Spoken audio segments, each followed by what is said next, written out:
Bonjour,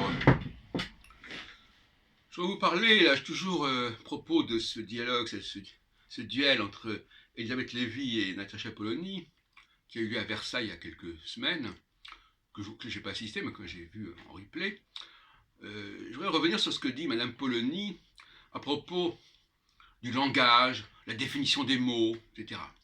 Alors c'est assez bizarre parce que à la fois elle dit qu'il faut définir les mots et à la fois elle fait un dictionnaire où elle dit comment elle comprend les mots. Donc finalement, elle est partagée, elle est cartelée entre l'idée que le langage doit être compris par tout le monde et que tout le monde doit savoir ce que signifient les mots, et en même temps, elle précise comment elle entend les mots. Alors, est-ce qu'elle veut imposer sa conception des mots à tout le monde? Enfin, on ne sait pas très bien. Alors, moi, je reviens toujours sur la psychologie féminine, parce que là, effectivement, on a quand même deux femmes qui discutent entre elles, et c'est pas rien, c'est pas innocent, c'est pas neutre, contrairement à ce que certains voudraient nous faire croire. L'idée que finalement, ce qui est important, c'est pas ce qui dit quoi, mais ce qui est dit. Et là, à mon avis, c'est un contresens linguistique majeur. Le langage n'est compréhensible que par rapport au contexte dans lequel les choses sont dites. C'est-à-dire qu'il n'a pas de valeur en soi. Si un enfant dit je veux, ça n'a pas le même sens que si un adulte dit je veux. Or, les mots sont les mêmes. Et on ne pourra jamais utiliser un langage qui décrive parfaitement la spécificité du locuteur. Il faut connaître ce locuteur par ailleurs. Il faut savoir à qui parle, qui dit ce qu'il dit. Et c'est là le point aveugle du genre de raisonnement de Madame Polony, c'est de croire que le langage est indifférent au sujet, indifférent au locuteur. Alors elle me dira, ah ben mais le locuteur il emploie les mots qu'il doit employer. Non, il emploiera les mêmes mots, mais il leur donnera une signification, une portée différente. Parce que il est le locuteur. Alors l'équation du locuteur, c'est quoi l'équation du locuteur? Alors il y a plusieurs théories là-dessus. Soit c'est une équation individualiste, c'est-à-dire ce monsieur, cette dame, voilà, il faudrait voir comment elle pense, etc. Non, il est évident qu'on ne peut pas fonctionner de cette manière-là. On ne peut pas non plus avoir une vision universaliste, comme vient de le dire, où tout le monde aurait donnerait la même signification au mot.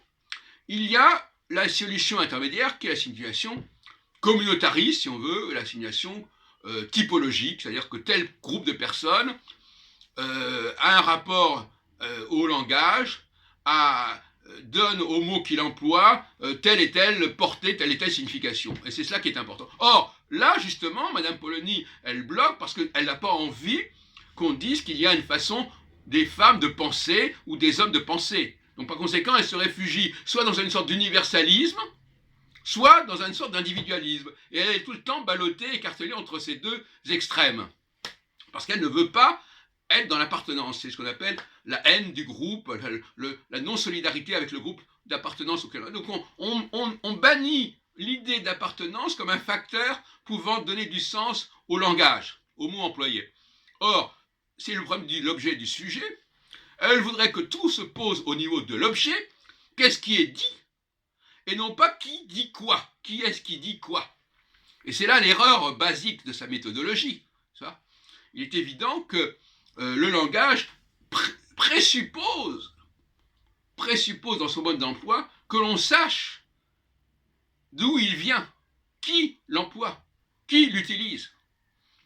Et sans cela, sans ce contexte, dans ce sens global du terme, le mot contexte fondamental, dans le contexte, la contextualité, eh bien, on ne sait pas ce que signifient les mots et on ne sait pas dans quel sens ils sont employés et utilisés. Hein. Parce que souvent, il y a une lutte des classes, il y a des conflits, il y a des clivages sociaux, culturels, etc., qui font que le même mot est revendiqué par des personnes qui leur en donnent une acception qui est propre à leur groupe. Parce que chaque groupe pourrait avoir son propre langage, mais en fin de compte, il se trouve que plusieurs groupes partagent le même langage, mais ont leur propre façon d'appréhender ce langage. Bon, alors, ça aussi, c'est aussi une question qu'on peut se poser. Est-ce qu'il faudrait que chacun parle une langue différente pour qu'on ne confonde pas? Non, c'est absurde. On irait vers une sorte d'émiettement des langues. Non, donc on sait qu'on utilise le même langage, mais on sait aussi que ce langage n'a pas la même signification, la même portée, selon celui qui l'emploie, selon le groupe qui l'emploie. Le mot travail, par exemple, quelqu'un dit je travaille. Qu'est-ce que ça veut dire je travaille? Dans la bouche de tel groupe de personnes, ça aura toute autre signification que dans un autre groupe, n'est-ce pas? Je vais au travail.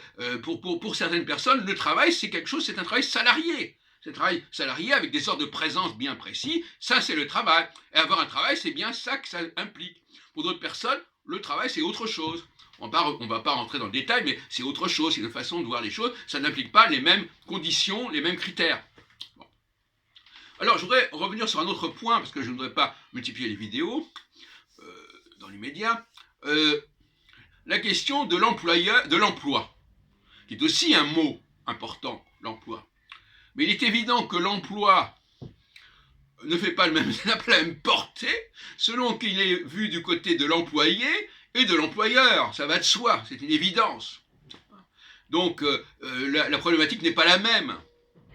D'un cas, nous avons un employeur qui a des gens qui sont employés, donc qui sont ses employés, au sens le plus large du terme, ça va pas être bon, hein, qui l'utilisent, par lesquels il passe pour développer son activité.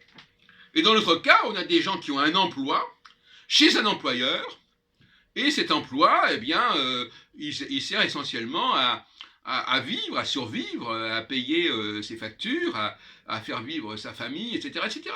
Les enjeux ne sont pas du tout les mêmes. Et pourtant, le mot emploi est employé dans les deux cas. Et pourtant, le travail lui-même, bon, il est ce qu'il est, mais la portée du mot n'a pas le même sens selon que l'on est d'un côté ou de l'autre de la barrière. Voilà. Donc finalement, voilà encore un clivage fondamental. Alors si on refuse qu'il y ait des clivages, eh bien à ce moment-là, on refuse aussi qu'il puisse y avoir plusieurs significations et interprétations d'un mot. Alors ça me fait penser à un truc assez amusant. Dans un café philo, parfois, il y a des gens qui disent « Alors, on va regarder dans le dictionnaire ce que signifie tel mot. » On est en train de discuter de quelque chose. Au lieu de continuer à discuter, on va dire « Voyons dans le dictionnaire ce qu'on dit de ce mot. » Mais c'est complètement ridicule. C'est une forme d'inculture. Il est évident que le mot, il est à comprendre avec les gens qui sont là. Qu'est-ce que vous entendez par ce mot-là? Il faut en discuter. Il faut voir ce que vous voulez dire par ce mot-là. Il ne faut pas que cette signification du mot, elle soit là par avance, en quelque sorte. Même si, bien entendu, c'est toujours plus ou moins par rapport à une certaine idée du mot que l'on discute, mais il peut y avoir tellement de développement, d'interprétations diverses, donc le mot peut avoir une signification basique, mais l'interprétation, la portée peut être totalement différente. Donc finalement, si on ne réfléchit pas sur la contextualité du mot, c'est une discussion qui ne mène à rien. Donc je suis un peu surpris par les propos de Mme Polony, et en même temps je ne suis pas tellement surpris. Bon, vous comprenez ce que je veux dire. Effectivement, je ne veux pas apparaître comme misogyne, etc., mais effectivement, il y a une mentalité, c'est la dialectique du maître et de l'esclave. L'esclave, finalement, les mots sont là, le système est là, il faut le comprendre, et il fonctionne tout seul. Bon, alors ça, cette idée-là, c'est une idée du peuple. Le peuple, lui, il est convaincu qu'il dispose d'un capital qui est le langage, et que ce langage, tout le monde est d'accord dessus, que ça ne fait aucun problème, qu'il suffit de s'entendre sur les mots une fois pour toutes, et que ça ne dépend pas des uns et des autres. Bon, et quand on monte vers l'élite, eh bien c'est totalement autrement. Donc le rapport au langage, l'idée même qu'on se fait de langage, elle dépend également du contexte dans lequel on s'exprime.